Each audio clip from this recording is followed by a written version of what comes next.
Elysium fronting for the Court of Consciousness system presently. Wanted to make a video on thoughts presently in our personal spirituality on the concept of reincarnation. So at present, we believe that spirits, and we consider ourselves to be a spirit, are ideas that form consciousness. They're core archetypical or archetypal ideas that make up consciousness and conscious imagination. And by our own, and they can sometimes be self-aware or speak for themselves, and other times they can't, and are more abstract or dreamlike. And it just depends. And we're of the opinion that by our own definition of what spirits and gods are, gods being the more powerful than human spirits, that we fit our own definition for spirits as DID alters and headmates in our personal opinion for our personal DID system, dissociative identity disorder system. Lewis is switching in, more talking. Okay. No, not Lewis. Something's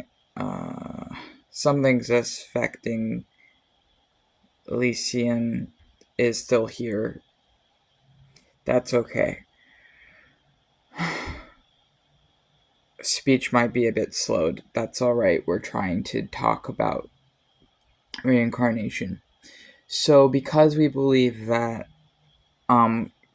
consciousness is something sort of unknowable, but we believe consciousness is God, and also consciousness is also the physical universe, and is also the mind, the non-physical universe, or the other world, which we think is one and the same thing as the dream world and also the mental landscape, or minds.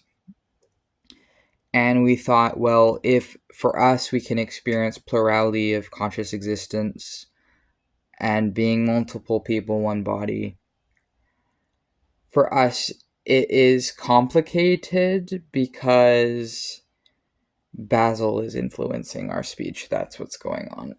That's okay. Basil's co-fronting. If we can be multiple people, one body, and some of those people within us who form us believe they are, Max is more influencing our speech now, past lives. Some of them believe they're past lives. Marx believes they're a past life. Even though they're not really human anymore, but they do have a human form, they don't use it often. They usually prefer to use their phage and devilish green form, but they think that they are one of our past lives.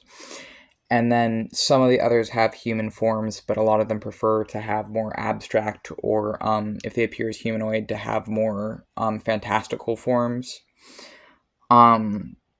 But we believe that, like, spirits are ideas that are maintained, and these ideas are maintained because ideas we don't think can die. Ideas can take a different form, ideas can take a different name, ideas can take a different body or look different, but the idea is retained, so we're not the temporary realities others prescribe us, we're the idea itself.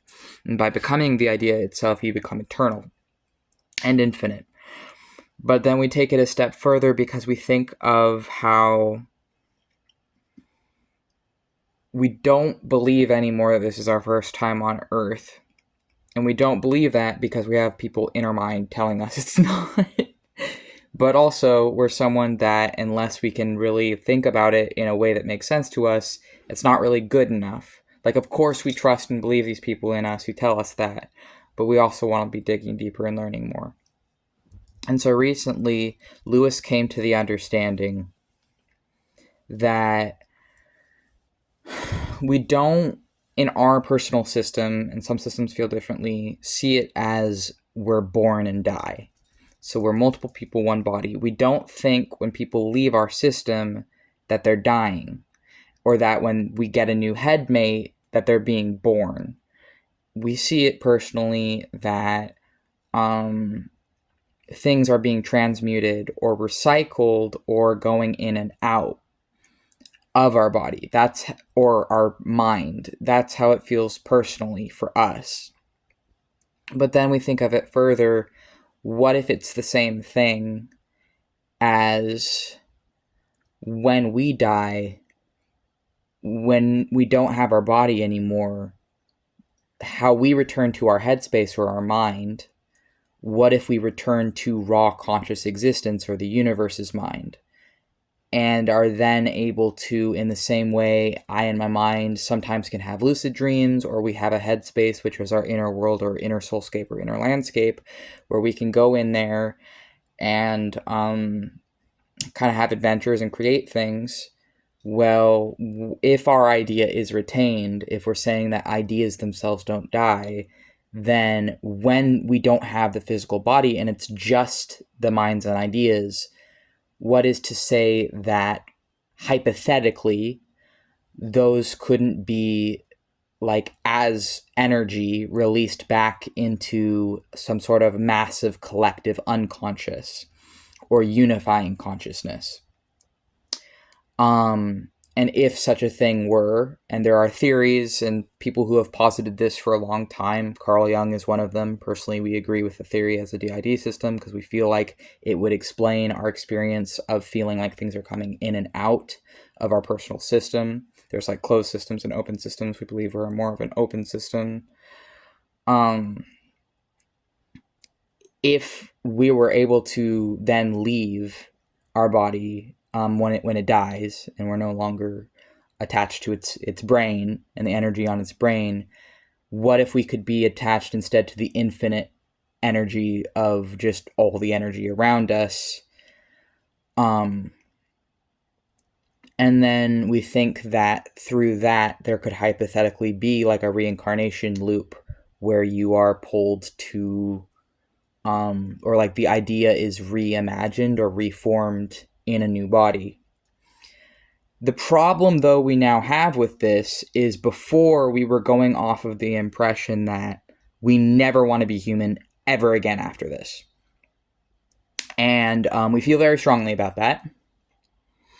And the reason we kind of feel that way is like, well, for one thing, complex post-traumatic stress disorder for 22 years of abuse and other things. But another reason, we think conscious existence in and of itself, tied to a physical flesh nature, is ultimately a cage that will betray us. And we agree with the Gnostic idea that physical existence itself is limiting, and is limiting in actually a painful way by its very nature. And that isn't to say that we disagree with the demiurge or whoever else you want to blame, El, Yahweh, whoever else you want to blame for the physical universe, or even just blaming the physical universe. It isn't to say that like we're against that, but we do also see it as very limiting and painful, just to kind of exist. And be like aware and able to process our own suffering and pain that our physical nature brings us. And so we were going off of the impression that it was like a choice, or if it's not a choice, that there's some loophole we could find to escape reincarnating as a human again. But now we kind of feel like, by our own definitions of these things, we've already existed potentially an infinite number of times and will potentially exist an infinite number of times in a different form. And so on one hand, that's upsetting. And the only solution to that would actually be to destroy the physical universe. And on the other hand, it's a little bit calming because it takes a lot of pressure off. to think that I don't have to figure out everything in this incarnation. If I already feel like I've done this before and I'll do it again, then it helps, because it's sort of like, even if I don't um, reach whatever knowledge or awareness or things that I want to get done in this life, it's okay, because someone else becoming the idea in the future means they will literally be me. So I guess, and I honestly think that for some reason in our specific case, and this is only founded in personal experiences, all of this, again, we believe we've been human once every 400 years, roughly, is our current rough estimates, because our last past life, well, there is a little bit though, because like we do have one altar that's from like more the like 50s or something, who is more of like a, what do they call that? With spirits, they call that ancestral spirit, where they're not exactly I'm not exactly like an incarnation, but they're related to me and they're still a part of me, kind of. I don't actually know this person, or I didn't know them when they were alive, but they're a part of my system, and they're also a dead relative. Um, their name's Jonathan. I think they're my great grandpa. I don't really talk about that headmate as often, but that headmate is like a partial incarnation, just because they're like with me in this life, even though I don't really know them as well. They mostly send me messages on like the full moon lately, and have been like looking out for me or like watching over me a bit. But the actual like full incarnations I have are like 400 years apart. And I have no fucking idea why.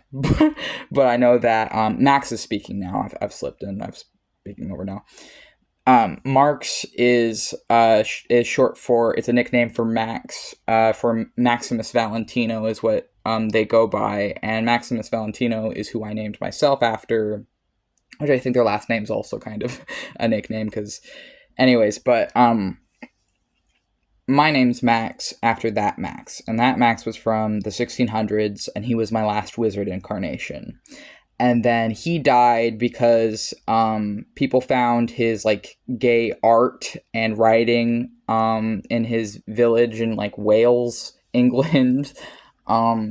They found out that like he was talking to spirits and drawing gay art of spirits and writing, and they didn't like that, and so they killed him by fire when he was 24. And ironically, I'm actually 24 now, and I don't hide any of that stuff either. So, I mean, I hope they don't kill me, but what can I say? I had a good run. But anyways, and then before Marx, so that would have been 1600s, and then in 400 AD, I believe, like 400 years before the 1600s, because right now it's like the 2020s, so then like 400 years ago and 400 years before that, Lee, who I now recognize as the human name of one of the forms of my higher self, which I believe is the oldest human incarnation I have access to, possibly our oldest human incarnation, period. And I also do believe that all of my human incarnations before this one were physically male, which is part of why I think I'm transgender in this lifetime, is because there was a bit of a confusion there between the spirit and the physical body. Our spirit is so used to being a guy or being more masculine that I think it was confused by this body, but that's okay, because now we've like kind of reached some peace there in a way with our spirituality. But so Lee, sorry, I'm getting sidetracked. so anyways, these people were different people, but they're also me, but they're different versions of me, and they're still a part of me through my plurality of conscious existence as a DID system, dissociative identity disorder system. I was born one person, one body, but traumatic abuse fractured our mind into a gazillion pieces. And when we were old enough to be out of it, the pieces started reconnecting, and our heart, the shards of our heart, also started reconnecting as well. And we met all of each other and became aware of all of each other and our system.